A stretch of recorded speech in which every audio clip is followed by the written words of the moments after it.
Hola, hola, ¿cómo andan todos? Bueno, por fin volvimos después de un tiempo, de una pausa necesaria para descansar un poco la mente y también para tomar nuevas enviones y energía y enfocarse realmente en lo que hace sentido. Eh, Sabemos que estamos por ahí en un momento en donde el mercado no está del todo favorable, pero justamente en esos momentos es en donde tenemos que poner más foco en aprender, en encontrar eh, material que nos parezca relevante, interesante, y con eso ir ganando más conocimiento que nos permita tomar mejores decisiones y estar mucho más enfocado para que cuando el mercado vuelva a las mejores épocas, en los mejores momentos, sepamos mucho mejor qué hacer, los riesgos y las decisiones, o sea, los riesgos bajen en cuanto a las decisiones que tomemos y que nuestras decisiones sean mejores, pero siempre con datos de fondo, con data que respalde lo que podemos entender y pensar. Recuerden que el miedo siempre, como digo, se disipa o se minimiza si sabemos mejor sobre las cosas que estamos utilizando. Y bueno, un poco esa es la idea de retomar los talleres, como los bauticé, el hashtag este de Nati G, necesito saber. Muchas veces me llegan preguntas para entender sobre ciertos temas. Y bueno, la verdad es que creo que para empezar con todo esto, más allá de que hay muchos temas que son básicos y que cualquiera que arranque necesita entender mejor, entender sobre qué es la blockchain, cuáles son sus características, en qué se basa, qué hay detrás de esta palabra, eh, cuáles son sus próximos pasos o hacia dónde va a estar moviéndose todo esto. Es súper importante para que los que están empezando primero sepan que estamos hablando de una tecnología compleja y súper nueva, súper incipiente, como siempre decimos, estamos temprano, pero que no por eso tiene menos importancia. La realidad es que todo esto se está desarrollando mientras estamos hablando, a pesar de que hay muchos trabajos e información previa que ya existía desde hace varios años, pero que cuando uno empieza a armar ese rompecabezas y a unir ciertas piezas es que estamos hablando de esto que estamos viviendo hoy, que es la generación de lo que podríamos hablar como la nueva forma de comunicarnos y de conectarnos de una manera más abierta y descentralizada, como ahora vamos a ver en un minuto. Así que bueno, los invito a quedarse en este taller para sobre todo los que recién empiezan, los que estén buscando información más avanzada, no es este el momento porque el foco va a estar puesto en las bases, en entender, en saber un poco más en dónde nos movemos. Y para los que quieran ir un poco más a fondo, puedo dejarles links después en la descripción del video o me pueden contactar para que los guíe hacia alguna información que quieran leer. Más adelante espero poder hacer videos más avanzados, pero sí creo que el foco ahora en este momento lo quiero poner en estas cosas tan básicas,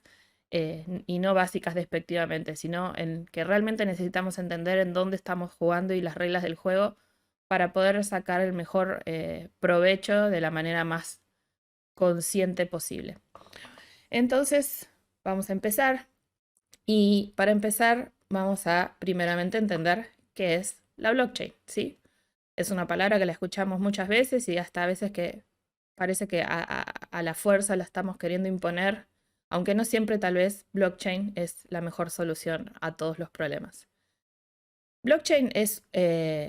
una herramienta, digamos, que habilita a tener, digamos, pensándolo muy, muy en grande, a poder soñar en tener una sociedad digital donde la gente pueda estar participando, intercambiando, contribuyendo, aportando valor de distintas maneras y no necesariamente conociéndose entre ellos. Hablamos de que el mundo está cada vez más digitalizado, de hecho la pandemia nos mostró todo lo que se puede hacer remotamente, perdón. Por ende, la confianza o la manera en que uno puede interactuar, aunque sea sin conocer a los demás, y no por eso dudar de la calidad de lo que se está intercambiando, desde un mensaje hasta dinero, es algo clave. Y también hacerlo de manera segura, saber que lo que uno está dando o recibiendo va a llegar o que no va a tener ningún componente malicioso o que pueda estar atado a algún tipo de, digamos, de mala intención o delito. Entonces, esto de la seguridad, de que todo llegue en la condición que debe llegar, que no necesite de confianza en la otra persona, porque sé que el propio sistema va a cuidar de esa información. Y también lo importante que es la privacidad, o sea, justamente no necesito saber el nombre ni quién es físicamente la persona que está del otro lado, pero sí el sistema funciona de manera transparente para poder a mí asegurarme que lo que esté yendo en un sentido o en el otro va a estar bien según las expectativas de cada lado. Y de vuelta, sin necesariamente conocer quién está sentado del otro lado. Em, es una tecnología que está usada en muchas redes y con distintas finalidades. Tal vez las más conocidas hoy pueden ser Bitcoin o Ethereum, pero la realidad es que blockchain está usado en muchas otras cosas donde realmente hace sentido ser usado, que es un poco lo que hablaba antes, ¿no? O sea, tenemos que pensarlo en una solución para necesidades que necesiten esta transferencia de un paquete de datos de algo que una puntas donde no necesariamente se conocen, que estén a una distancia que otro sistema o solución más simple no lo puede resolver y que la seguridad sea una de las necesidades más importantes como para tener un sistema de este tipo. Em, lo bueno también es que al ser un sistema o una tecnología que es autónoma, que corre eh, sin intermediarios o sin personas en el medio, trabaja las 24 horas los 7 días de la semana, todos los días del año. Por lo cual, eso también es un beneficio ante otros sistemas que hoy conocemos, donde hay horarios de atención o momentos en donde uno puede operar o interactuar y otros no. Eh, como hablábamos antes, el tema de que no justamente la confianza no pasa por el conocer a las dos puntas, sino que es por la seguridad propia del sistema. No se necesita información personal que, que haga que, digamos, que yo tenga que demostrar quién soy. Y eso es uno de los valores tan grandes también del uso de la tecnología de blockchain, que es poder ir a la descentralización, a personas que no necesiten demostrar sus credenciales, que lo respaldan y que tampoco necesiten de intermediarios que testifiquen quiénes son esas personas por algún tema puntual o conflicto en el medio. Entonces, eso también hace que pueda ser usado por mucha más gente a nivel global, que hoy por ahí es una de las grandes barreras del sistema, por ejemplo, financiero tradicional, donde según el nivel de ingresos o el estado crediticio o algún otro componente, puede pasar que mucha gente ni siquiera pueda tener una cuenta en el banco por no tener algo que los habilite a demostrar esa confianza. Este no es el caso, es todo lo contrario. Por eso es tan importante pensando en el futuro o no tan futuro, para que mucha más gente pueda estar integrada en un sistema económico abierto e inclusivo, si lo queremos llamar de esa manera. Vamos a pensar entonces en un caso de por qué la blockchain es necesaria. Un poco medio adelanté, pero creo que este ejemplo nos va a ayudar a verlo. Y acá vamos a hablar de dos personas que en este caso se conocen como Ana y Juan. Ana quiere hacer una apuesta, quiere tirar la moneda al aire y ver eh, quién acierta si sale cara o cruz. Y para eso cada uno hace una apuesta de 100, la moneda que sea, pesos, dólares, donde estemos, lo que ustedes quieran considerar. Y como se conocen y como están uno cercano al otro, si Ana tira la moneda, Juan va a poder saber si esa moneda realmente cayó en lo que él apostó, si fue cara, si realmente salió cara o salió cruz, y no necesita, digamos, otra cosa más que ver esa moneda caer. O eventualmente ver a Ana, si la conoce y confía en ella, que le muestre o le diga que la moneda realmente salió así, en ese estado, para no generar dudas, ¿sí? Nadie hace trampa, nadie se miente y cada uno acá puede ser, eh, digamos, un jugador que tiene buenas intenciones que se puede llevar ese monto apostado. Pero ¿qué pasaría si Ana y Juan no se conocen y están a muchos kilómetros de distancia? De ahí la simbolización de la pared en el medio, no se ven, no se conocen, no tienen interacción, no saben si uno es confiable, eh, digamos, si uno confía en el otro. Entonces, ¿cómo saber si realmente Ana no va a mentirle a Juan y decirle que salió lo que ella tal vez eligió o apostó, como por ahí ella había decidido que era cara y que le dice que sí, que salió cara realmente y que ella ganó cuando tal vez no fue así?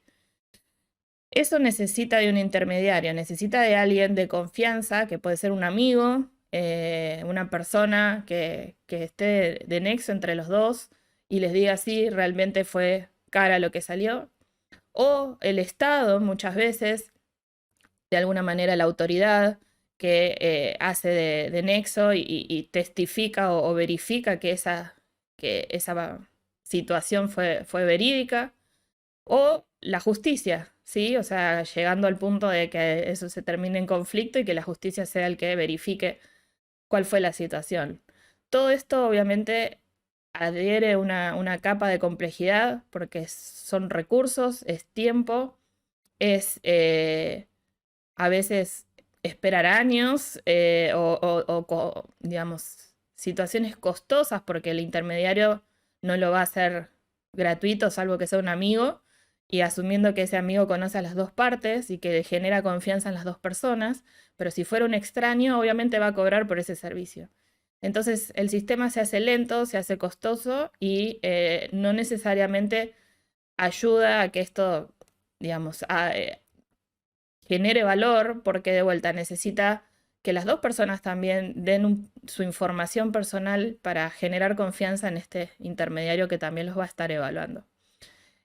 Esto es lo que no tiene que pasar, o lo que hoy en día pasa tal vez con los bancos o con cualquier otra situación, pero que la blockchain va a tratar de resolver eliminando estas barreras y haciendo que esto se pueda llevar a cabo, que dos personas que no se conocen, como en este caso pueden ser Ana y Juan, o que están a la distancia y no se ven, puedan interactuar entre sí sin perder esa trazabilidad y seguridad, y estando seguros que si la moneda cayó cara y Juan había elegido eso y había apostado por eso, aún sin ver esa situación, ese, ese estado se va a verificar y Juan va a recibir el premio por haber elegido la opción correcta. Eh, entonces, eso es un poco lo que la blockchain trae como resultado o como ventaja y solución, que no necesariamente necesita ser aplicado a cualquier tipo de problemas, como decía antes. Entonces vamos a empezar a desgranar un poquito en detalle cada una de las cosas que son típicas y relevantes de una blockchain para seguir entendiendo un poquito más y ver realmente cuándo hace sentido usarlo, a esta herramienta, a esta tecnología, y cuándo tal vez no es necesario. Para que funcione una blockchain, digamos que tenemos que pensar en tres elementos importantes, ¿sí? Primeramente tiene que haber algo sobre lo cual se construya, una base tecnológica sobre la cual se construya para todo esto que hablábamos de la confianza, del enviar el mensaje de un lugar a otro. Y eso es lo que normalmente se llama arquitectura. Y esa arquitectura básicamente es una red de computadoras, que justamente para no estar centralizadas, o sea, para no pertenecer a alguien o a un ente que tenga voz y voto sobre ese sistema, y que si quiere apagar las máquinas o apagar la comunicación entre esas dos personas de manera, eh, digamos, interesada, lo haga y uno se quede sin poder usar el servicio. Esta red de computadoras justamente pertenecen a personas, a usuarios alrededor del mundo que no se conocen, pero que brindan este servicio en pos de colaborar con este sistema para hacerlo descentralizado. No hay un interés particular de cada una de estas personas en apagar, y si así lo hicieran, hay otros tantos que van a seguir ofreciendo el servicio, versus un sistema centralizado, como puede ser el sistema de un banco, donde si realmente por un tema de seguridad en su sistema o porque hay alguna corrida o alguna otra situación donde no quieren operar, pueden cortar el servicio y todos sus usuarios quedar a merced de esa decisión. Esa red de computadoras lo que hace es almacenar información y transferir información de manera organizada y en bloques, que de ahí el nombre blockchain, una cadena de bloques, que esos bloques están conectados, como justamente es el símbolo de la cadena, por digamos, de manera criptográfica o matemáticamente para dar la seguridad necesaria. Después vamos a ver más de esto. Estas computadoras, a las que podemos llamar nodos en general, lo que hacen es archivar la información que se va generando en estas comunicaciones, ¿sí? Que le llamamos transacciones, lo que Ana le envía a Juan como mensaje o como resultado de haber tirado la moneda justamente. Y para poder ponerse de acuerdo, para poder llegar a ese punto de confianza, ya que justamente no son dos puntas que se conozcan, tiene que haber un consenso, tiene que haber reglas que permitan tomar las decisiones, ¿no? Que cuando algo pasa de una manera, considero que es válido y cuando algo pasa de otra manera, considero que es falso o no válido. Esos consensos son claves porque son los que permiten hacer que la red, que funciona de manera autónoma, pueda darse cuenta cuando hay ataques o cuando hay fraudes, cuando hay nodos o personas, digamos, o puntos que tienen un interés puntual de hacer daño, que los puedan, digamos, aislar o no dejar que eso suceda, de manera que toda la información que esté en los bloques de esa cadena siempre sea la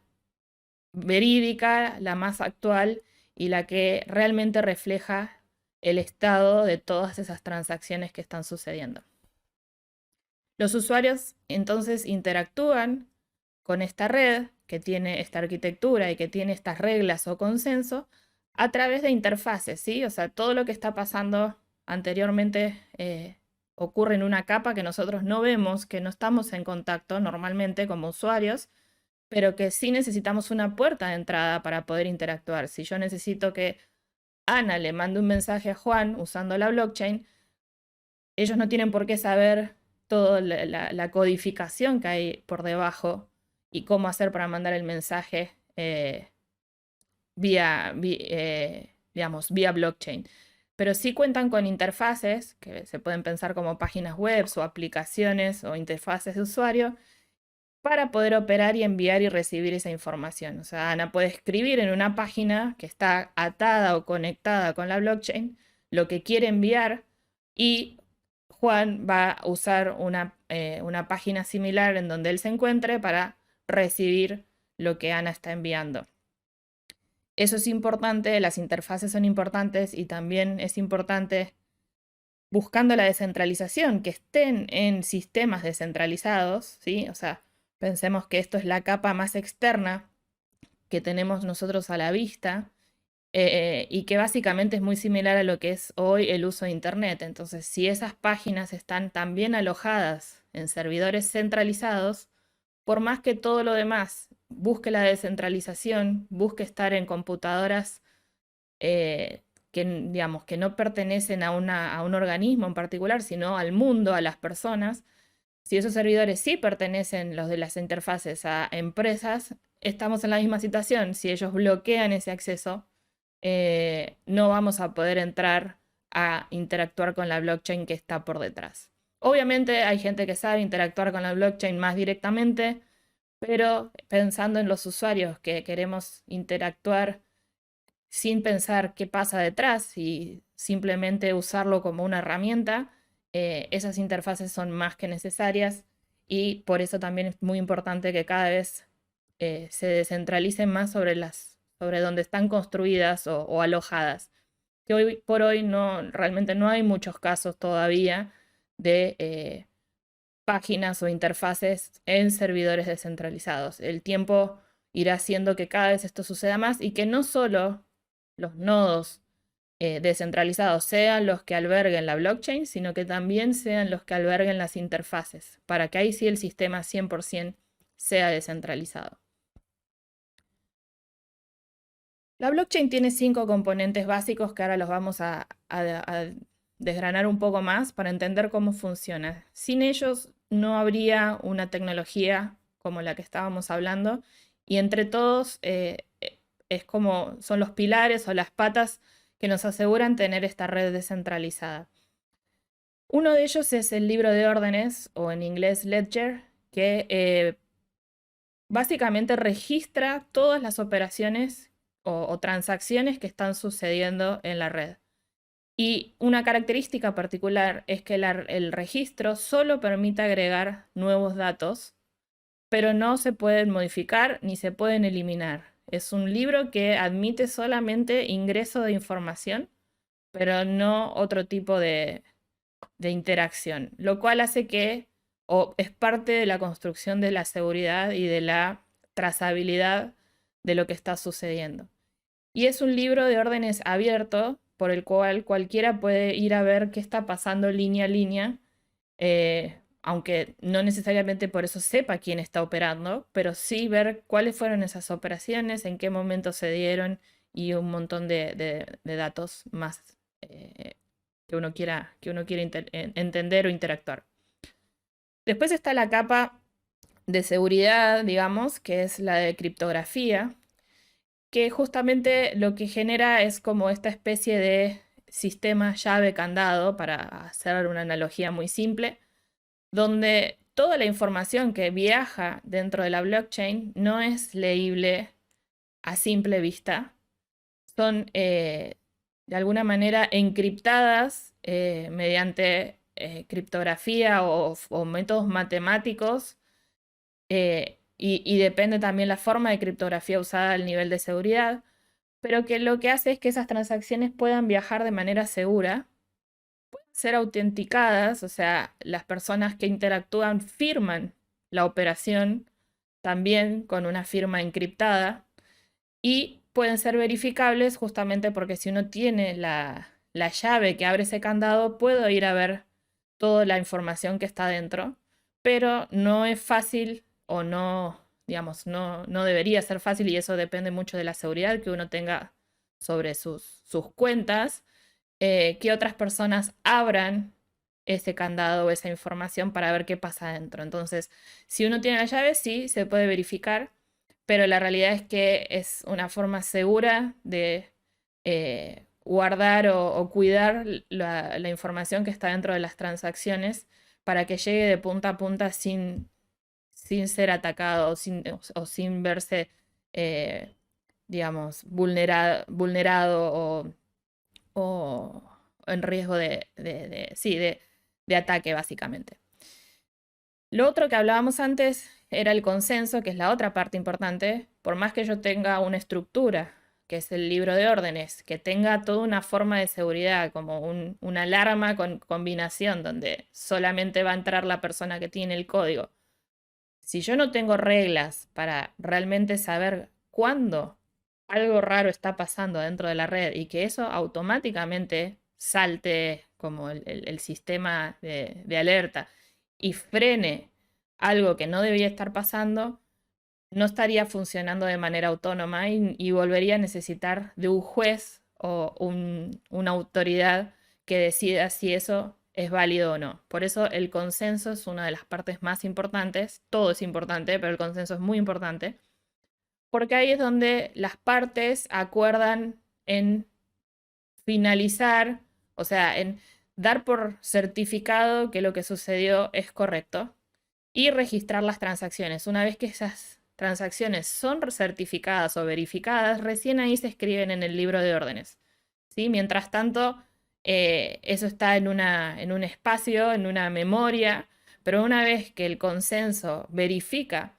que la información que está viajando en la blockchain es verídica, ahí es donde se deja registro en el libro de órdenes que empieza a sumar una línea más de información de todo lo que fue sucediendo. Y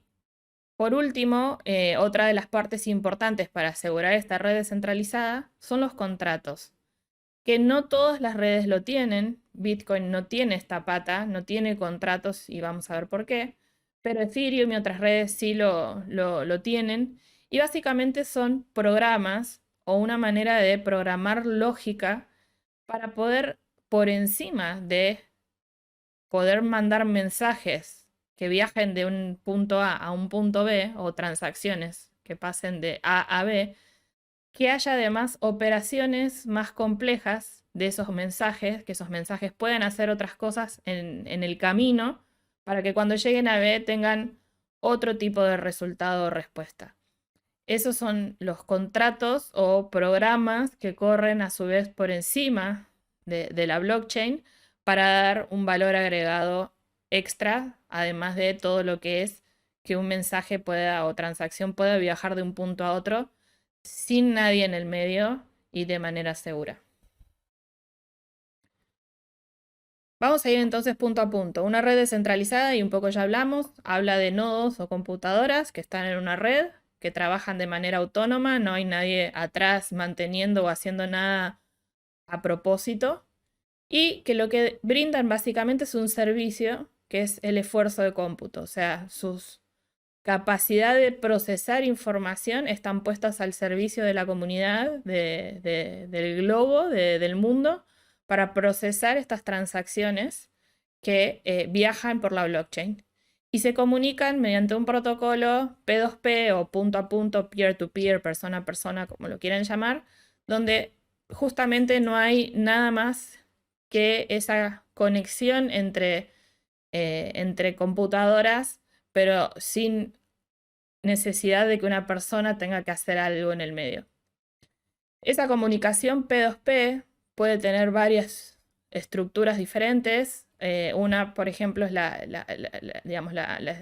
estructura desestructurada, valga la redundancia,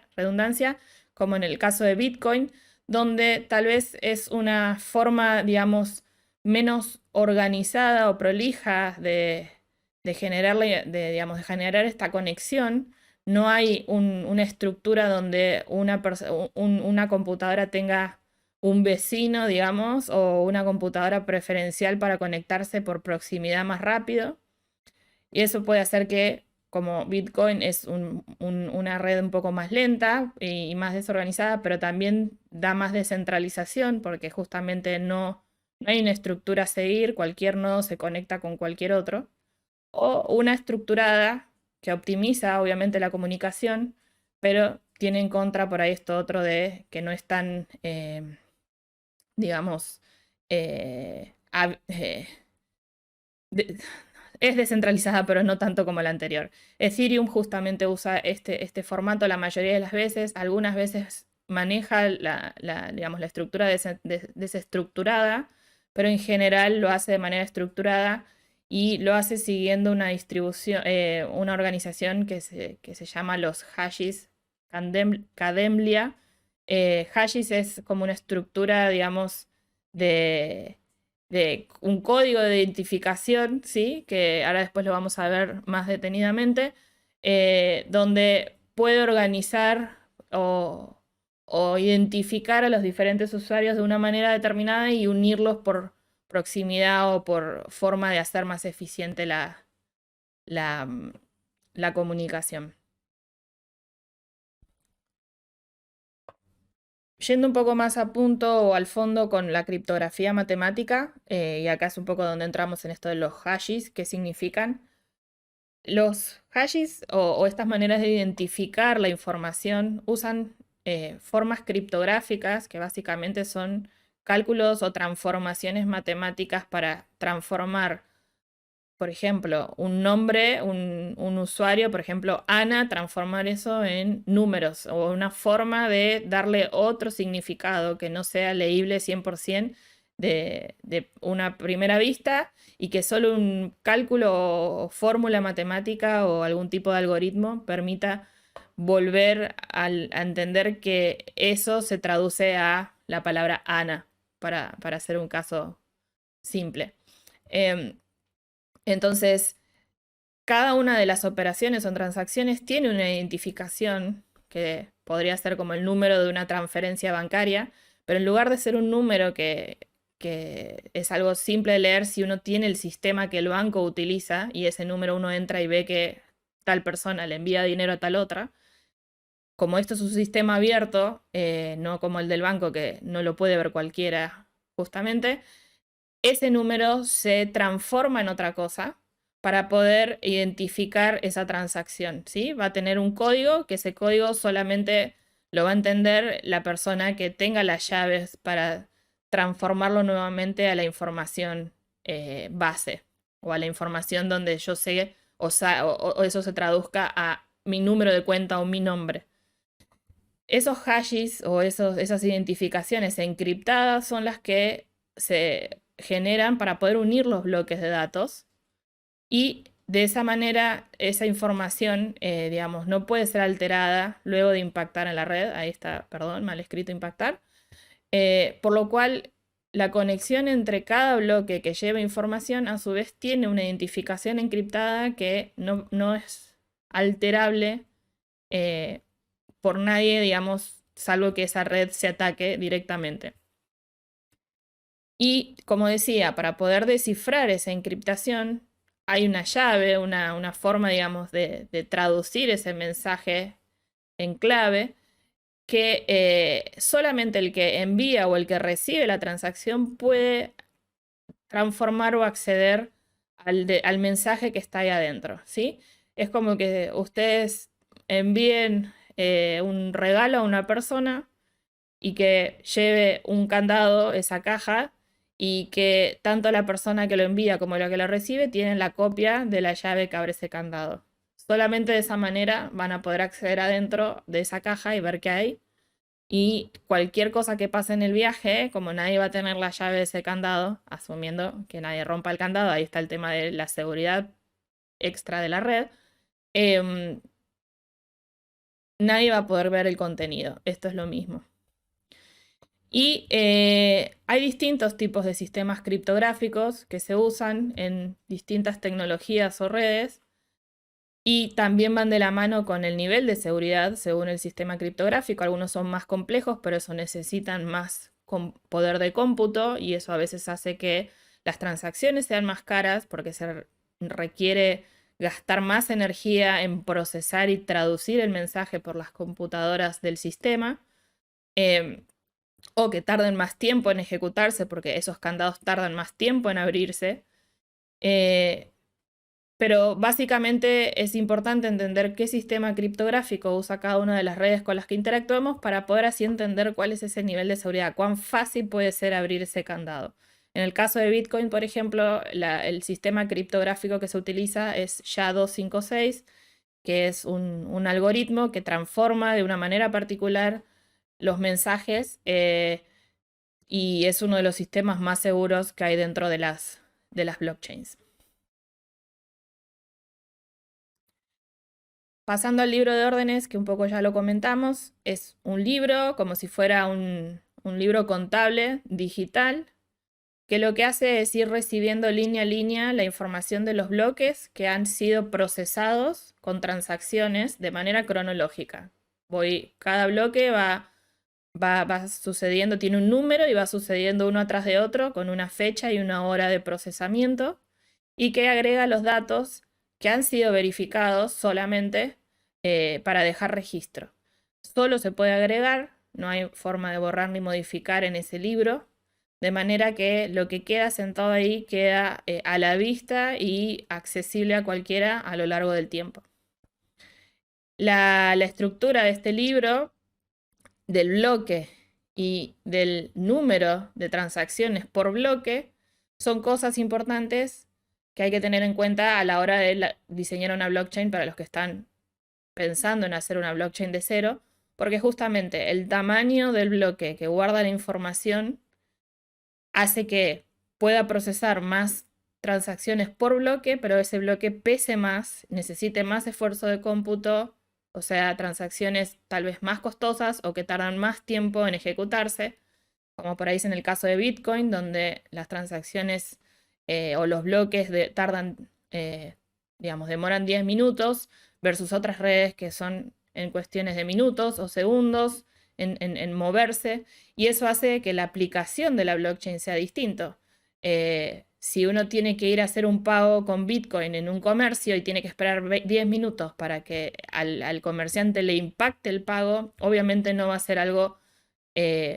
fácil o útil de usar, y se necesitan otro tipo de herramientas que sean instantáneas o inmediatas, pero con la seguridad adecuada. Entonces, el cómo se escribe en el libro, las características del bloque y la cantidad de transacciones que se pueden ejecutar por bloque son súper importantes a la hora de evaluar también cómo tiene que ser esa blockchain eh, que estoy queriendo usar o que estoy queriendo desarrollar de cero. La otra pata que hablábamos y que era súper importante, si se acuerdan, era la de consenso, ese consenso distribuido, o sea, las reglas que están en manos de todos para entender cómo decidimos cuándo la información es verídica o no. Y como decíamos, como no vamos a tener una autoridad que tome decisiones, porque estamos aspirando a tener un sistema descentralizado, necesitamos estas reglas de decisión.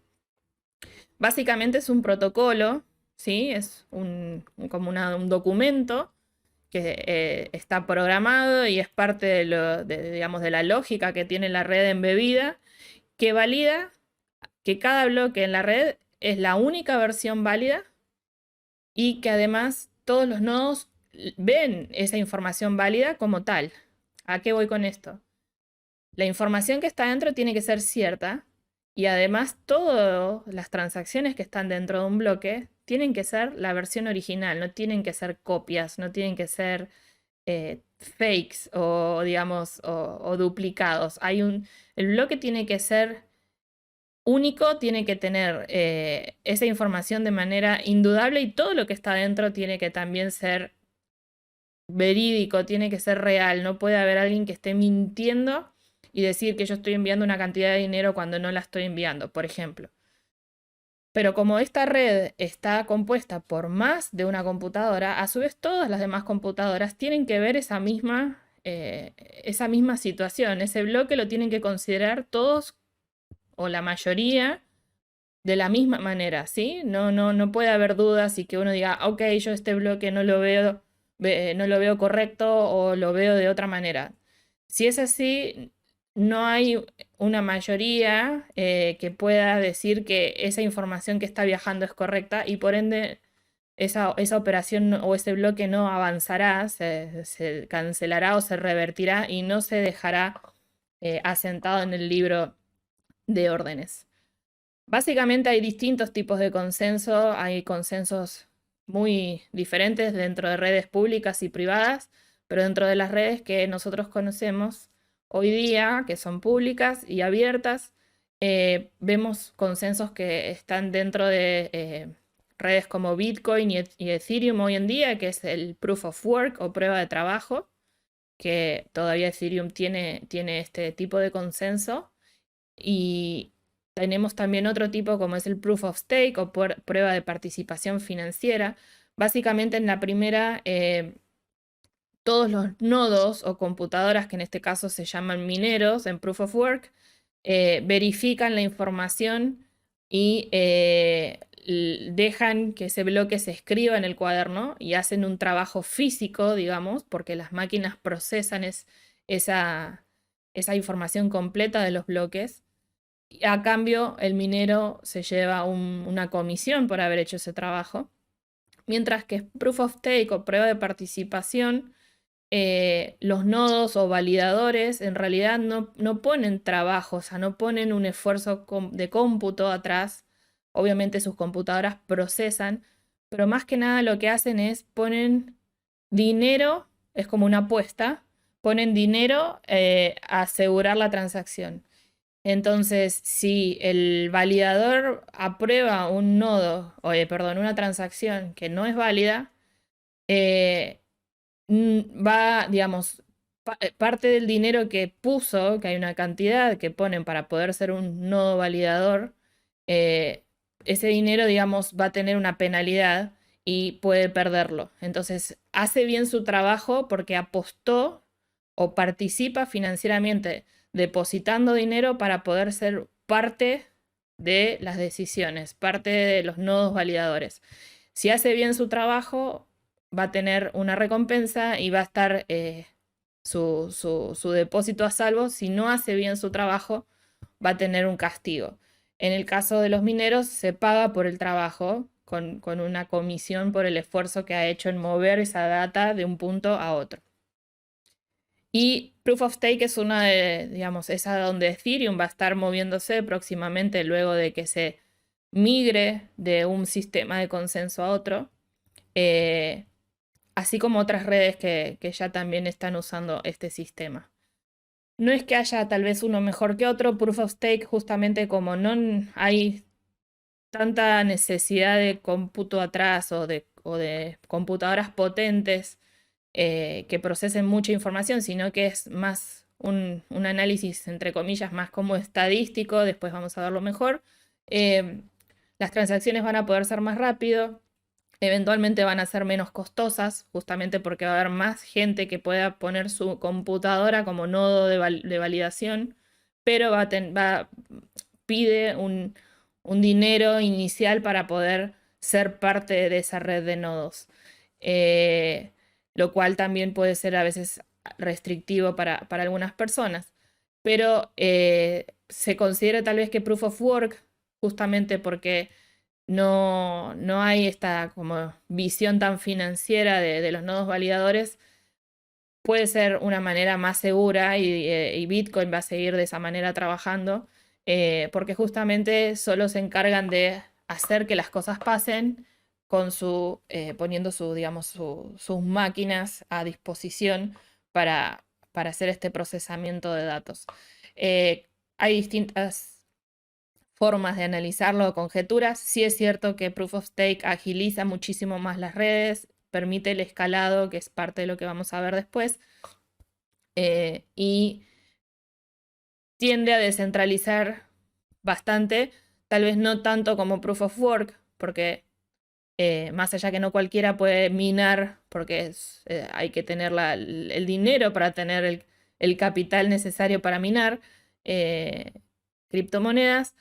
La realidad también es que el Proof of Stake también depende de dinero para poder tener un nodo validador. Hay gente que, de hecho, lo ha hecho de forma cooperativa, pero bueno, de vuelta, ahí ese análisis se puede llevar un buen tiempo de discusión y no es el foco de esta charla. Básicamente estos sistemas lo que usan son sistemas de validación, que acá los traje como ejemplos, que son las pruebas de falla bizantina o prueba práctica de fallas bizantinas. Hoy básicamente Proof of Work usa prueba de fallas bizantinas. ¿Qué es esto de no necesariamente se verifica el 100% de la información que está dentro de un bloque, que son muchas transacciones por n cantidad de bloques que se van procesando, sino que se verifican ciertas partes de los datos, estos hashes que hablábamos al principio, estos identificadores de las transacciones, se los verifica parcialmente para ver que en general la información en todos los nodos esté al mismo tiempo siendo la misma y que no haya ninguna alteración. Y ante cualquier alteración, si la mayoría, más del 51%, está de acuerdo en que esa información es válida, ese bloque se da por verificado y avanza. Hay mucho para leer respecto de esto, es súper interesante, no quiero entrar acá en detalles, pero hay todo un trabajo de años, mucho antes de la blockchain, respecto de cómo ver si los actores son confiables y no mienten y darse cuenta, por eso esto de las fallas bizantinas sale digamos, de época de guerras, de cientos de años atrás, donde los generales bizantinos tenían que entender cómo no había mentiras dentro de su propia tropa para saber cuál era la mejor decisión a tomar. Y estaban estas formas que no eran algorítmicas, pero que sirvieron de inspiración para poder darse cuenta cuando hay algo o una mayoría que me permita entender que, que la foto que estoy tomando sea real o verídica y que no tengo alteraciones en el medio. Así que nada, si hay alguien que necesite o quiera entender más a fondo, los invito a buscar información al respecto o ya haremos charlas si les parece y lo quieren, me avisan, pero es súper interesante. Y lo último que hablábamos es esto de los smart contracts, que en el caso de la red de Ethereum y otras los tienen, Bitcoin no, porque no es el foco, no fue pensada la red o la blockchain de esa manera, esto que decíamos, a la hora de diseñar una blockchain hay que pensar bien las características para saber la utilidad que uno le va a querer dar. Pero bueno, si consideramos a la blockchain como una computadora descentralizada, una computadora grande del mundo, eh, que puede estar en cualquier lugar, digamos, funcionando, los smart contracts lo que hacen es correr un programa por encima de estas redes, de esta autopista de datos, para poder dar beneficios extras. El nombre de smart contracts nace de Nick Szabo, que es uno de los padres de las blockchains, por decirlo así, y de Bitcoin. Y justamente lo de contratos es porque viene, digamos, de un consenso o de un seteo de reglas, como en el caso de un contrato legal, donde uno deja claro qué cosas tienen que pasar y en qué momento y en qué orden, por decirlo de alguna manera. Y lo de smart, que a veces se pone en duda si son realmente inteligentes, viene más del lado de que nadie está corriendo esos programas. Una vez que impactan o aterrizan en la blockchain, empiezan a andar solos y no paran nunca más o no se alteran nunca más porque no paran de funcionar con la lógica para la cual fueron creadas. Entonces es un sistema totalmente automatizado y que funciona inteligentemente si es que fueron diseñados inteligentemente, que a veces fallan y lo sabemos por varios malas experiencias que nos ha tocado vivir donde han sido atacados o vulnerabilizados, corrompidos, etcétera, porque el programa, el smart contract, no estaba tan bien diseñado. Bien, entonces, para pasar un poco más a profundidad de otros temas y como eh, cierre de lo que hablábamos antes de las 5 partes de una blockchain, necesitamos pensar que la blockchain a nosotros lo que nos brinda es un sistema que, digamos, lo podemos llamar o que tiene la característica de ser una máquina de estado. Una máquina de estado es una máquina que tiene una programación y un propósito determinado, ¿sí? Que básicamente yo acá lo ejemplifiqué con una máquina o sea, una expendedora de bebidas. Esa máquina puede solamente expender bebidas, no está pensada para hacer otro tipo de acción y solamente entrega bebidas, ¿sí? Ante la interacción con un usuario. No recibe, no cambia, no prepara bebidas especiales. Solamente está diseñada y programada para hacer una cosa, que es recibir dinero y entregar una bebida. Para yo poder interactuar con la blockchain, necesito tener justamente una dirección o cuenta, ¿sí? En este caso podría ser, pensando en la máquina de bebidas, el dinero que voy a utilizar para pagar o tal vez una tarjeta especial que esta máquina necesita. Y la blockchain en sí, como está programada, es una máquina de estado. Nace con un estado determinado en su momento de nacimiento o génesis y cambia de estado cuando se disparan ciertos eventos, ¿sí? O sea, la máquina está normalmente, en el caso de bebidas, quieta, sin hacer nada, y solo actúa cuando uno hace algo, como por ejemplo poner una moneda adentro o apretar el botón y elegir la bebida que uno quiere tomar. Solo así la máquina va a entregar del otro lado la bebida al usuario. Eso es lo que hace una blockchain. Si no hay una interacción del usuario empujando o disparando un evento, pidiéndole enviar un mensaje, una transacción al otro lado, no hay transacción que sola vaya a viajar a cualquier otra punta, ¿sí? de la red de comunicación. Y según el tipo de blockchain, ese estado se puede controlar de distintas maneras. Puede hacer un recuento de las transacciones, que sería cuántas latas entrega la máquina por día, por ejemplo, cuenta cuántas veces alguien interaccionó, o hacer un recuento de los balances, que básicamente lo que hace es, no importa por ahí cuántas latas vende, sino, o cuántas latas entrega, sino cuál es el monto total que ingresó a esa unidad expendedora de bebidas en el largo del tiempo. Ahora vamos a ver que eso afecta o implica distintas cosas y cómo funcionan distintas redes en función de esto. Entonces, justamente, según el modelo que cada una de estas blockchains y su máquina de estado manejen, podemos hablar de modelos transaccionales que cuentan las transacciones o de balances. En el caso del transaccional, que lo conocemos por las siglas UTXO o Unspent Transaction Output, que es el caso de Bitcoin, justamente lo que se hace es contar cuántas transacciones cada usuario fue generando. Cada transacción va a tener un identificador y el libro de órdenes va contando las transacciones, no el monto transaccionado.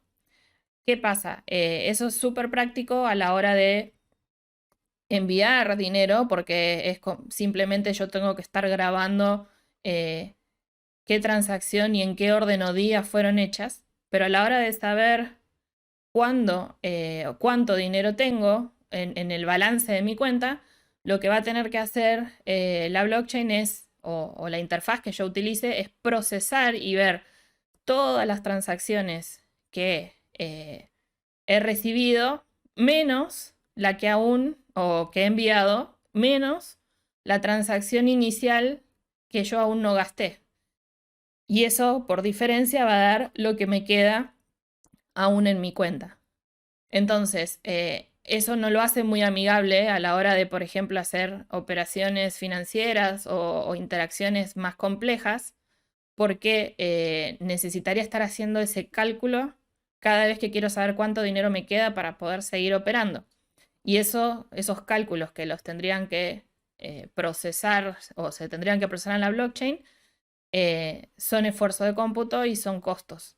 Entonces, es súper útil para cuando solo se necesita transferir dinero, porque mientras que haya un orden cronológico de transacciones y que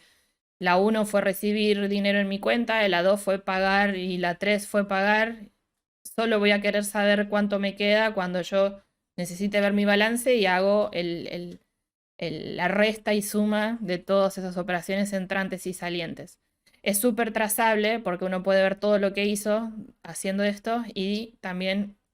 transparente, que ahí también está mal escrito. Pero de vuelta, no es práctico para operaciones o necesidades más complejas dentro de lo financiero. Para lo que es Bitcoin es más que suficiente, porque Bitcoin justamente está pensado más que nada en, o digamos, tiene más utilidad en lo que es considerarlo como una blockchain segura que permita reservar valor y que con algunas optimizaciones que se han hecho permite generar pagos o envíos de dinero, pero con estas salvedades que hablábamos respecto a los tiempos de ejecución, ¿no? Ahora, cuando yo tengo que hacer operaciones más complejas, ahí es donde necesito el modelo contable o de balances, donde en lugar de guardar, no es que no se guardan, sino que no es la manera de procesar los datos en la red, ¿no? Pero en lugar de guardar las transacciones y la trazabilidad ir por ese lado, lo que se hace es algo similar al sistema bancario o un sistema, digamos, contable que deja asentado los ingresos y egresos, ¿sí? O sea, los montos de dinero, ya no los números de transacción. Y eso hace que automáticamente el sistema, la blockchain, ya está haciendo por mí las sumas y restas. Por ende, yo siempre veo un balance de mi cuenta y cada transacción se suma o resta solo a ese balance, lo cual hace que esto sea más rápido y también eventualmente más económico porque ya la blockchain lo procesa y no es algo que uno tenga que pedirle aparte para poder saber en dónde está parado. Así que todo este sistema es el que se utiliza más que nada en redes donde hay smart contracts, que son estos programas que nos permiten sacar más jugo y beneficio a otro tipo de operaciones financieras, y también para proteger la privacidad, porque justamente no tengo la trazabilidad que tenía antes del otro sistema, pero que también me permite identificar quién es el usuario A, porque tuvo todas las transacciones en un determinado orden y las conté y sé que esa persona A envió dinero a B, C y recibió de D y F. En este caso, como no estoy enfocándome en la transacción, sino en los montos, de alguna manera uno deja de ver, o no es tan fácil ver, aunque se puede, porque la información igual queda guardada, qué cuentas recibieron o enviaron dinero. Simplemente se ven balances. Entonces es un poco más privado respecto a conocer los datos de con quién operé o, o estuve comunicándome. Bueno, un poco entonces yendo de vuelta a la estructura de la blockchain y para entender y empezar a caminar el último paso de esta charla, que es hacia dónde van las blockchains y cómo van a crecer o cambiar en función de las necesidades, es que necesitamos entender un poco más los detalles del bloque que la compone. Como hablábamos entonces antes, en Proof of Work, las transacciones quedan como en una nube, ¿sí? Que es la mempool, un espacio en la memoria de la red. De vuelta, la blockchain considerémoslo como una gran computadora global que tiene sus componentes distribuidos a lo largo del mundo, que somos los usuarios, o son los usuarios que en este caso minan transacciones. Entonces, eso tiene una memoria, y en esa memoria quedan las nubes, quedan las transacciones hasta que son verificadas. Para que esas transacciones bajen a un bloque y se procesen gracias al consenso y se verifiquen que son correctas, los mineros eligen esas transacciones que colocan en los bloques de manera de cobrar, obviamente, o tener un beneficio mayor, ¿sí? Entonces, no es que haya una persona viendo bloque por bloque, pero sí están seteados sus nodos mineros de manera de tomar transacciones con una determinada característica. Y básicamente son esas comisiones que los usuarios pagan por encima del costo de la transacción para que se le dé prioridad al procesamiento de ese bloque. Si yo quiero que mi transacción salga más rápido, voy a darle una comisión más grande al minero que si puedo esperar y lo hago con mucho menos incentivo, pero saldrá en el momento en que la red esté más económica o menos personas estén con interés de participar y por ende las comisiones sean más bajas. Entonces, esa es la manera en que mientras estén en esa memoria, las transacciones todavía no se operan, quedan en un estado dependiente, hasta que los mineros pueden ir tomando y procesando en función de esa prioridad y ese interés de ir procesando según las comisiones que se ofrezcan. Los bloques, como hablábamos antes, tienen un tamaño, no son elásticos, tienen una cantidad de almacenamiento de transacciones definida según la red. Tienen un contador de transacciones que este contador está en el bloque, o sea, el bloque tiene un número y a su vez las transacciones tienen un número y a su vez la cuenta del usuario, ¿sí? Tiene un número o nonce, que básicamente es cuántas transacciones esa billetera o esa cuenta ha estado generando. Cada vez que yo hago una operación, también mi cuenta suma una línea más en su libro digamos, de órdenes o en su trazabilidad. Y después está el hash del Merkle root. Esto es todo un concepto que básicamente, digamos, el Merkle root o la raíz de Merkle es como ven abajo en la imagen, esquematiza un árbol, el árbol de Merkle, donde cada transacción tiene, dentro del bloque, tiene un ID, ¿sí? O sea, serían las hojas del árbol que está como dado vuelta en la imagen que se ve aquí debajo. Entonces, cada transacción que entra al bloque va a tener una identificación. Y esa identificación, si yo tuviera que revisar una por una, llevaría muchísimo más esfuerzo y tiempo. Entonces, básicamente, cada una de esas partecitas de identificación de cada transacción que está en el bloque se unen o se componen en lo que son las ramas del árbol, o sea, parte de la identificación de em, una de las hojas también se une con las hojas aledañas y van generando a su vez cada una de estas uniones de ramas un nuevo identificador, hasta llegar a una identificación raíz. Esta identificación raíz habla exclusivamente, y no va a coincidir con ninguna otra, de los componentes hasta llegar hasta las hojas del árbol. Por ende, yo puedo comparar el identificador de una raíz de un árbol de Merkle y decir, ok, si este árbol o esta raíz, este ID, es igual a lo que todos mis nodos tienen, sé que toda la información que está dentro es la misma, porque justamente esa identificación solo puede provenir de las identificaciones parciales de cada una de estas transacciones y cómo fueron agrupadas. Esto hace que el procesamiento sea mucho más rápido y las transacciones se puedan liberar o verificar de manera mucho más ágil. Entonces, cada uno de estos bloques tiene un hash que lo identifica, que es como una foto en gran definición, digamos, o con un nivel de detalle que permite entender todo lo que está dentro sin necesidad de ir uno por uno de sus componentes. Y después también el bloque como característica tiene una estampilla de tiempo, un timestamp,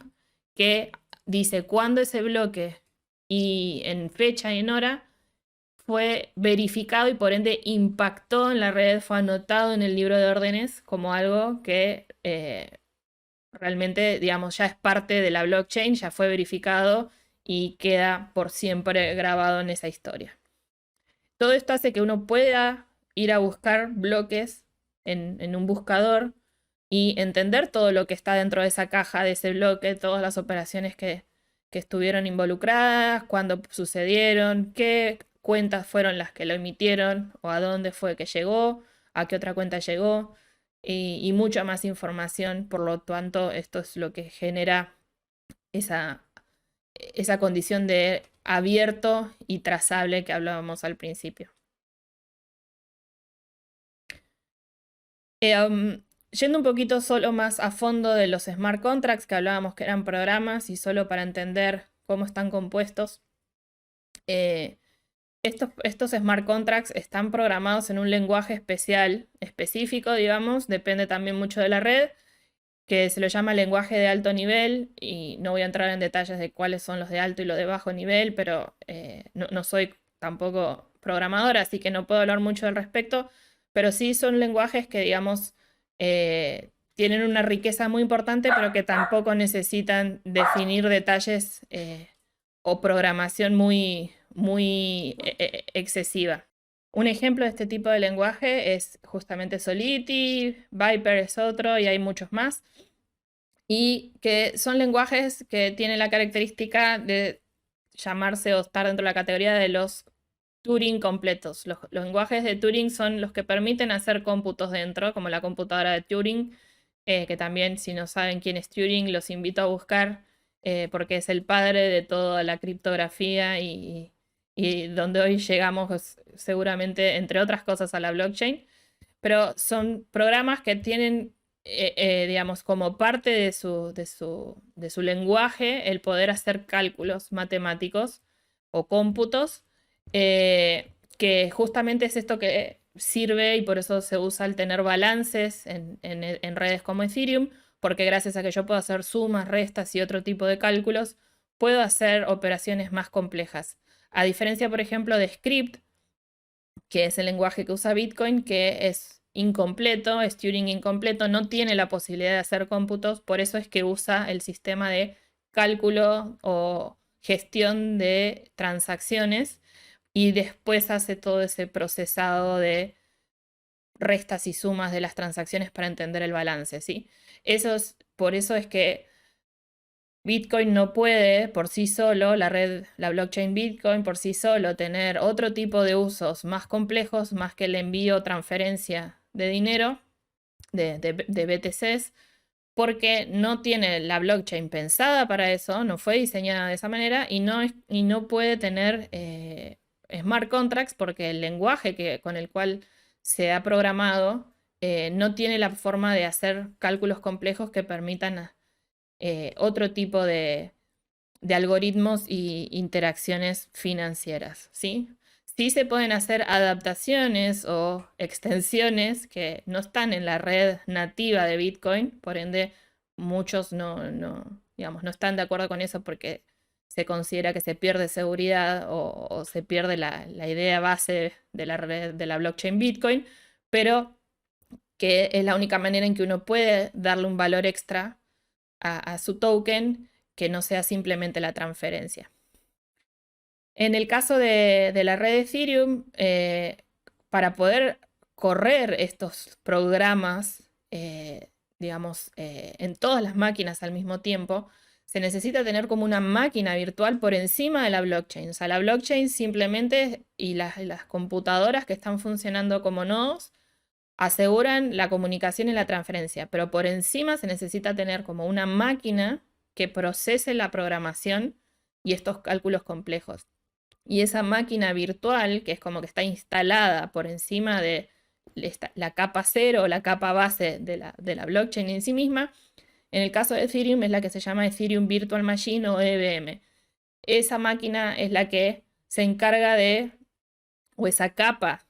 digamos, de cómputo que está por encima de la blockchain por sí misma, es la que se encarga de ejecutar los programas cuando los usuarios los llaman a operar y de esa manera, por ejemplo, poder hacer un préstamo o tener una tasa de interés o cualquier otro tipo de cálculo matemático más complejo que el simple hecho de enviar y recibir tokens. Los smart contracts quedan visibles en la red, así como la red es totalmente transparente y abierta, los smart contracts también lo son. Una vez que un smart contract impacta en la red, el código queda a la vista en la blockchain, pero tal vez hay detalles o cosas que no están tan fáciles de leer y que ahí es donde los protocolos publican además el código completo para que la gente pueda acceder o hasta mejorarlo. Pero una vez que un smart contract impacta o se instala, por decirlo de alguna manera más casera, en la blockchain, ese contrato es, digamos, al ser la red inmutable, ese contrato ya no permite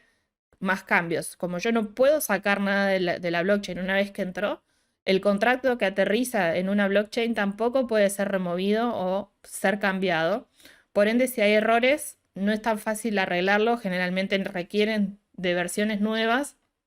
de smart contracts que reemplacen la anterior. O a veces hay desarrolladores que pueden dejar como alguna puerta abierta en el código para entrar y arreglar, pero que también a veces esos son fuentes de inseguridad, porque así como hay buenas intenciones de arreglo, puede haber personas que identifiquen esas puertas para entrar y romper o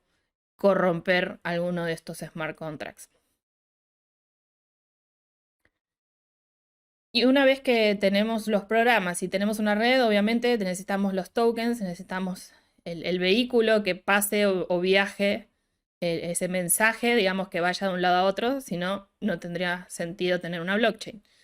Entonces tenemos tokens que los llamamos nativos, que son los propios o representativos de la red que estamos usando y en general son los que también se utilizan para pagar los gastos de las transacciones. No es gratis operar porque estamos usando energía y fuerza de cómputo de computadoras al servicio de esto.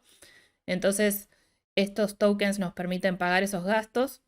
y en el caso de Bitcoin tenemos el BTC, así como en Ethereum tenemos el ETH, que son los tokens nativos. Y después tenemos tokens secundarios que están emitidos para ser utilizados con otras funcionalidades por la red y por los mismos smart contracts. O sea, tenemos tokens que, por ejemplo, son propios de un protocolo que permiten dar fuerza de voto o participar digamos, de ese proyecto y tomar decisiones. Tenemos tokens que son, que los llamamos estables porque tienen una paridad a en este caso, por ejemplo, a una moneda del sistema financiero tradicional como el dólar o el euro.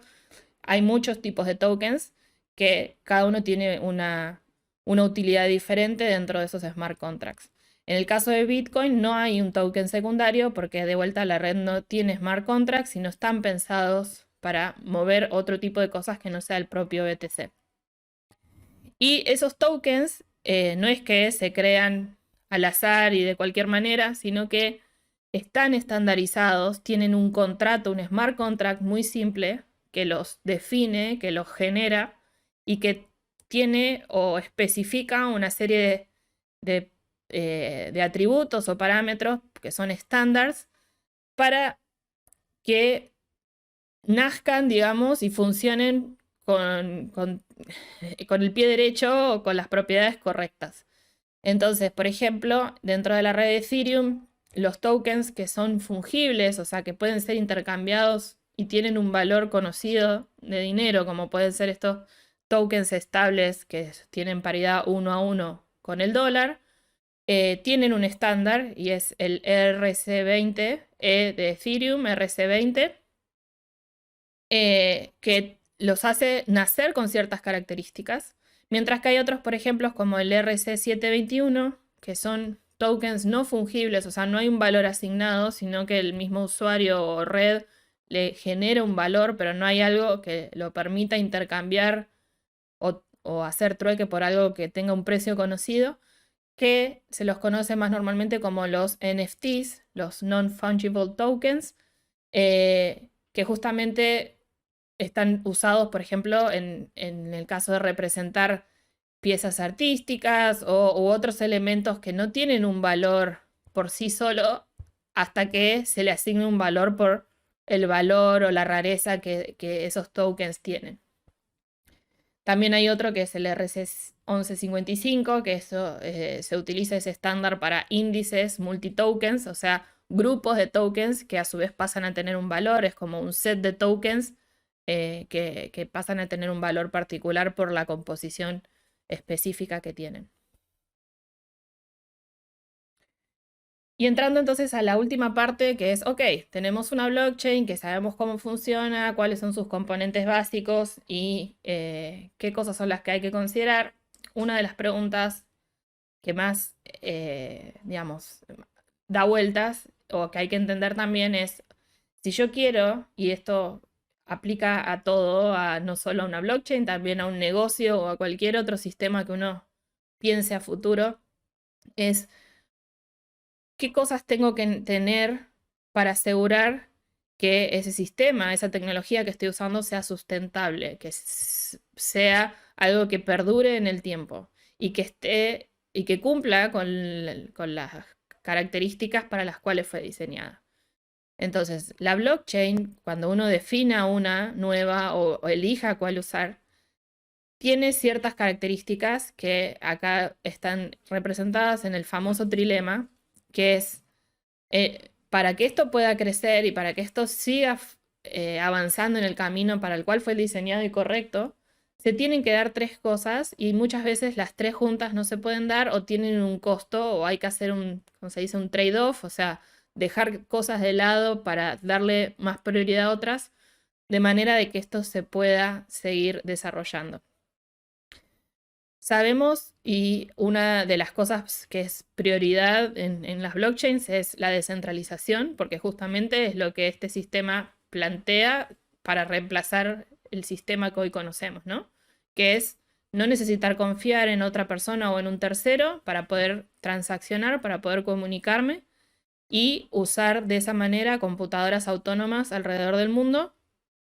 participando de manera igualitaria. Todos tienen el mismo peso dentro de este sistema. Y la seguridad no alcanza con que yo tenga una estructura donde operar si es que no tengo seguridad y que alguien puede entrar y mentir o hacer alguna acción malintencionada. Por ende, la red tiene que ser robusta, no tiene que ser fácilmente atacable, y eso es la importancia de los consensos. Hasta ahí veníamos hablando. Ahora, si yo quiero que esto llegue a la mano de muchas más personas, que sea la famosa computadora del mundo,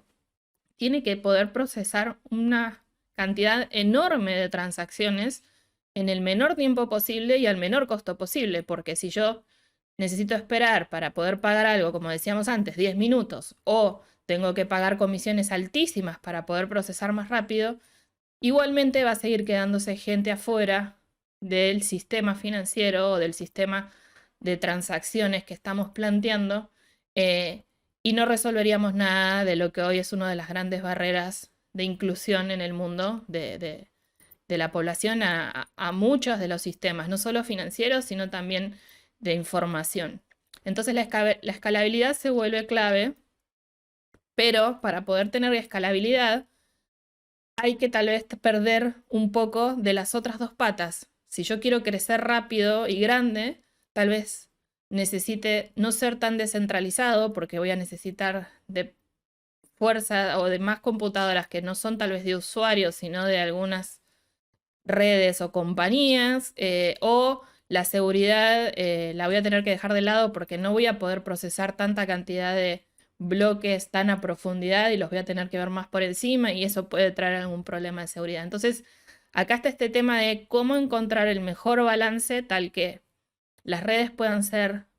grandes en cuanto a cantidad de transacciones y velocidad de operación, pero a la vez mantener lo más posible la descentralización y la seguridad.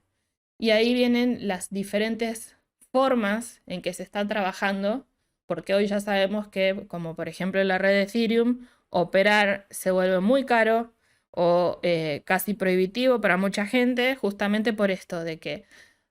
se llegó al límite de lo que el primer nivel o la primera ola para la cual Ethereum fue pensada puede procesar. Entonces, para seguir creciendo, hay que hacer algo y ahí es donde estamos ahora moviéndonos, que es justamente cómo trabajar en escalabilidad. Y dentro de lo que es Ethereum, una de las formas en que se está trabajando y que prontamente, ya en septiembre supuestamente, y ojalá así sea, va a estar la unión de la capa 2, o sea, se considera que donde ahora está corriendo la red es la capa 1, y esta segunda capa que va a ayudar a poder transaccionar o tener más número de transacciones y más rápidas y a menor costo, por ende, es hacia donde estamos yendo. Y esta propuesta de escalabilidad que Vitalik trajo, inicialmente llamada Plasma, lo que busca justamente es construir una capa de alta velocidad que no reemplace la primera, o sea, son capas que van solapadas una encima de la otra, donde la capa 1 que hoy conocemos es la que va a almacenar la información on-chain, o sea, en vivo, en la red, al mismo tiempo de que está sucediendo. Y esa en alguna manera como ese libro de órdenes que le da seguridad, porque se almacena ahí la información de todos los bloques y de lo que está pasando, mientras que en la capa 2, la capa nueva que se está, digamos, generando, desarrollando, se van a usar más que nada para las transacciones. Ahí es donde está como esta zona de operacional, ¿sí? Donde ocurren las transacciones y que va a ser súper rápido porque no estoy guardando y registrando información completa en ese nivel, pero sí en el nivel 1, en el primer primario, en el que hoy ya está la blockchain escribiendo y registrando todo lo que sucede, se van a registrar las cosas que pasan. Entonces, ese registro se va a hacer off-chain, el de la capa 2, o sea, no necesariamente necesita ser en vivo en directo porque la prioridad está en procesar, en ejecutar transacciones, mientras que en la capa 1 sí se va a estar haciendo la escritura y el libro para proveer toda la seguridad necesaria. Esa fue la primera idea sobre la cual se empezó a trabajar, y de hecho Plasma es una de las ideas que también de la mano de Joseph Poon se manejó en Bitcoin, y Lightning, que es una de las plataformas, digamos, para poder transaccionar sacadas o, digamos, o como capa 2 de Bitcoin existe, y que permite justamente hacer pagos más rápidos, garantizando primero la transacción mediante esta capa 2 y yendo a la capa 1, a lo que es la capa, digamos, Bitcoin clásica, que es donde se guarda la data segura. Así es como esto arrancó, y digamos, Plasma es algo que viene dado por Bitcoin. Pero sobre esto, digamos, para poder todavía hacerlo un poco más ágil y pensando a futuro de manera más dinámica, es que hay otras soluciones de escalabilidad que han surgido, que son un híbrido de Plasma, por decirlo de alguna manera, que son los Optimistic Rollups y los ZK Rollups o Zero Knowledge Rollups, que se basan también en otras, digamos, ahora lo vamos a ver en más detalle, otras formas de escalar, junto con los sidechains, que son redes paralelas, ¿sí? No necesariamente son capa 2, que ayudan a descongestionar un poco la red principal, pero no tienen la seguridad de la red principal, porque no tienen este sistema de escribir lo que pasa en una red, en una capa, perdón, mientras que se ejecuta en la otra, sino que en realidad es como si fuera una copia de la red principal corriendo en paralelo. Y eso puede tener a veces algunos problemas de sincronización o escritura que haga que algunos registros no sean 100% perfectos. Por ende, este tipo de sidechains son menos seguras que las otras formas de escalar. Bien, entonces, ¿qué son los rollups? Para hacer un resumen, el sistema de escalabilidad de rollups básicamente permite exportar los smart contracts de la capa 1 a la 2 sin la necesidad de reescribir los contratos, ¿sí? Porque todos están parados sobre la misma máquina virtual de Ethereum. Todos tienen esta misma computadora y entienden el mismo lenguaje que esta máquina virtual que procesa todos los programas o smart contracts. Entonces, simplemente piénsenlo como dos estructuras físicas diferentes, donde el programa que corría en el nivel 1 pasa a correr también en el nivel 2. Pero en la capa 2, como decíamos, se le hace foco al anotar la información de la transacción, mientras que en la capa 1 se registran todos los demás detalles en una velocidad tal vez más lenta o no tan detallada, para aportar la parte de seguridad. La parte de información que permite identificar y verificar entonces las transacciones, como decíamos, queda en la capa 1, además de la información de los bloques, ¿sí? O sea, es la parte más detallada donde se va a guardar en la capa 1. ¿Cuál es la diferencia entonces entre Optimistic y ZK o Zero Knowledge? Es que Optimistic asume que la data que se envía a la capa 1 es cierta, es totalmente cierta, siempre y cuando ningún validador diga lo contrario, ¿no? O sea, que sería que hay fraude. Entonces, tiene una visión optimística. Todo lo que procesa y en la capa 2 que va a la capa 1 lo asume correcto, hasta que alguien levante la mano o el consenso diga que eso no fue cierto. Y cuando eso sucede, se pasa todo un proceso de revisión de la información más detalladamente para cancelarla o revertirla. En el caso de Zero Knowledge, es un proceso más complejo, pero que también es más seguro, aunque tal vez más costoso que Optimistic, donde usa un segundo método criptográfico por encima de la criptografía que tiene la blockchain, que se llama ZK-SNARKs. Y esto sale de Zero Knowledge, el ZK, y SNARKs, que viene de bueno, es imposible traducir esto, pero es el conocimiento de argumentos no interactivos que suceden de manera sucinta, ¿sí? O sea, nada, es un chino Pero básicamente lo que permite esto es que parte, o sea, lo que hace es probar que a una parte, digamos, a Ana, que está en el lado A de la comunicación o de la transacción, tiene informaciones a su disposición y que esa información es, digamos, es correcta gracias a esta criptografía, ¿sí? Es como que esa información que ella tiene se encripta y gracias a este sistema se decripta, se revela, se desarma, se puede entender sin que ella tenga que revelarla. Por esto de Zero Knowledge, no tenés que saber qué data está viajando. No necesito saber siquiera el monto de la transacción.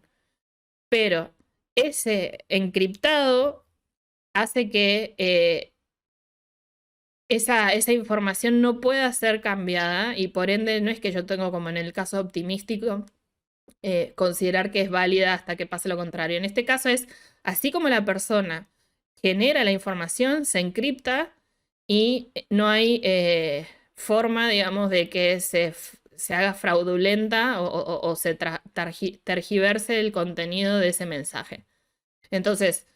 esta hace que sea una opción muy rápida y barata porque no, digamos, no tengo un problema de tal vez de tener que volver atrás las transacciones o revisarlas o mirar en detalle la información que hay adentro, porque básicamente lo que se hace es usar la criptografía para validar esa información, pero necesita probablemente más poder de cómputo porque hay que desarmar como estas dos capas de seguridad, ¿no? La del smart contract y la transacción y la de todo lo que la blockchain me pide. Entonces, se está trabajando mucho en esta parte, que es la que últimamente está teniendo mucho más desarrollo y hay muchos equipos que están enfocados y trabajando en esto. Usa muchísimo, digamos, conocimiento matemático, es bastante complejo. Mientras que las Optimistic ya están funcionando como Optimism, que es una de las que corren con ese fundamento.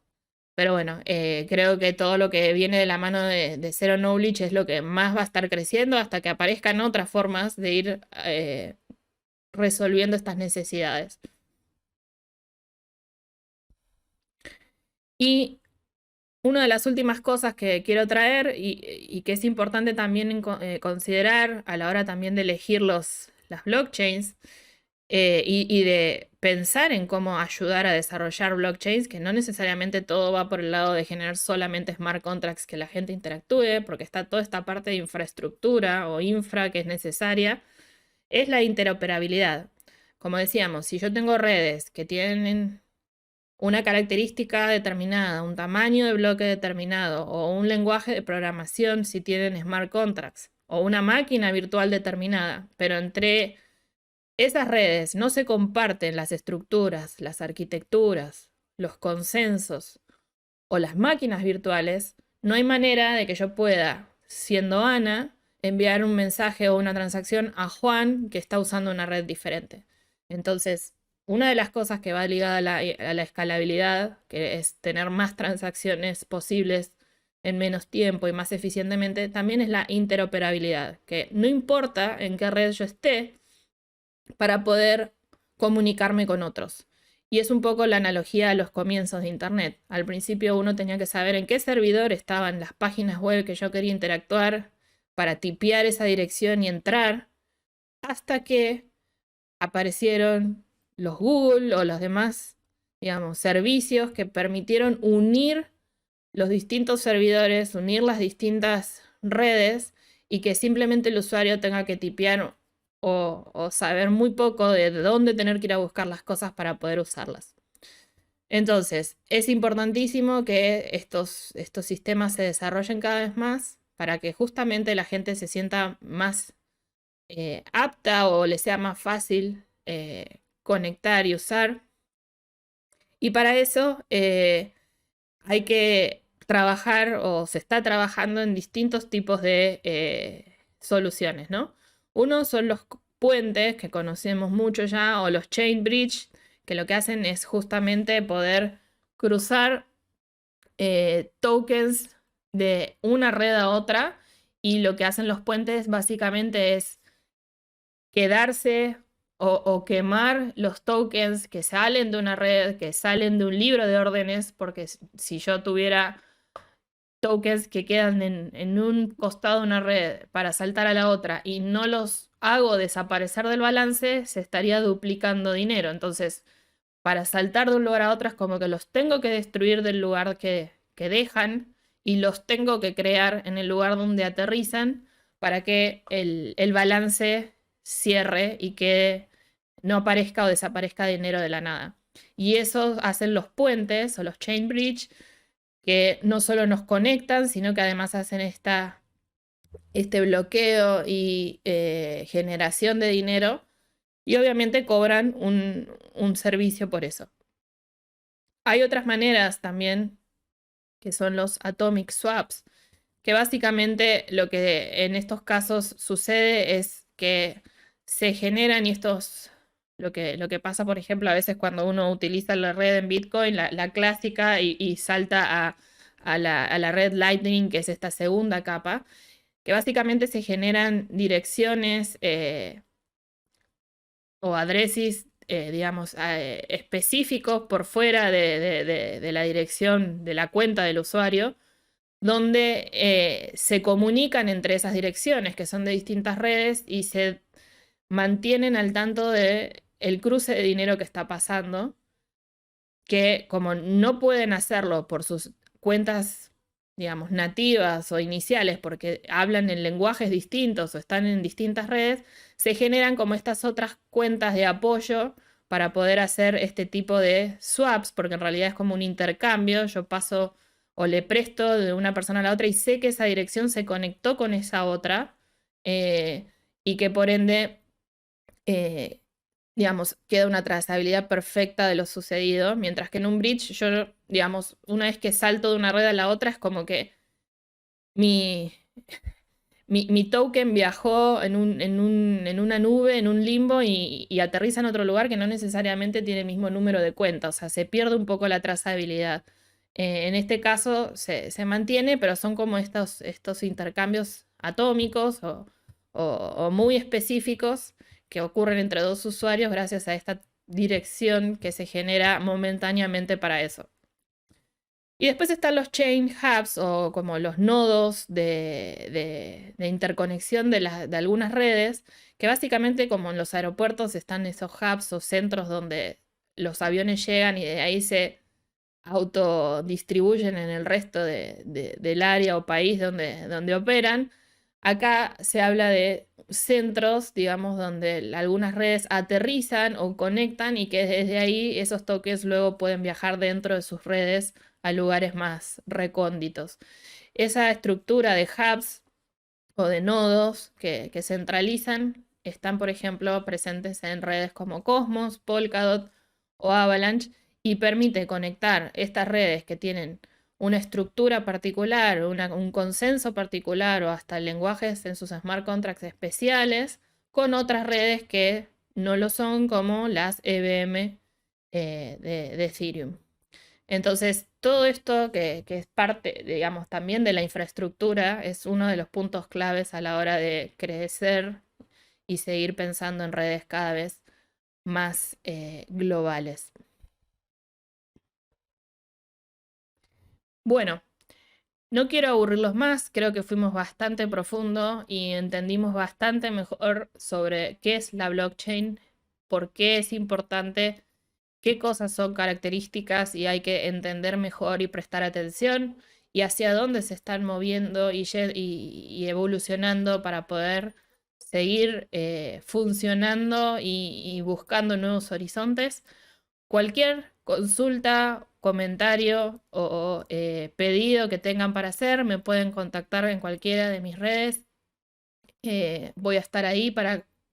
darles respuestas, guiarlos, compartirles links si quieren ir más a fondo. Y si les parece que esto fue útil, me pueden dejar también ahí su like, su mensaje.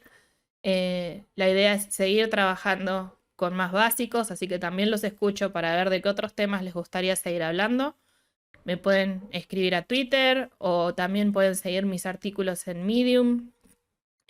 así como los videos que subo como este a mi canal de YouTube. Y también seguirme en Lenster, que es una red social descentralizada que está naciendo y que también ahí va a estar posteado todos los materiales que siga generando.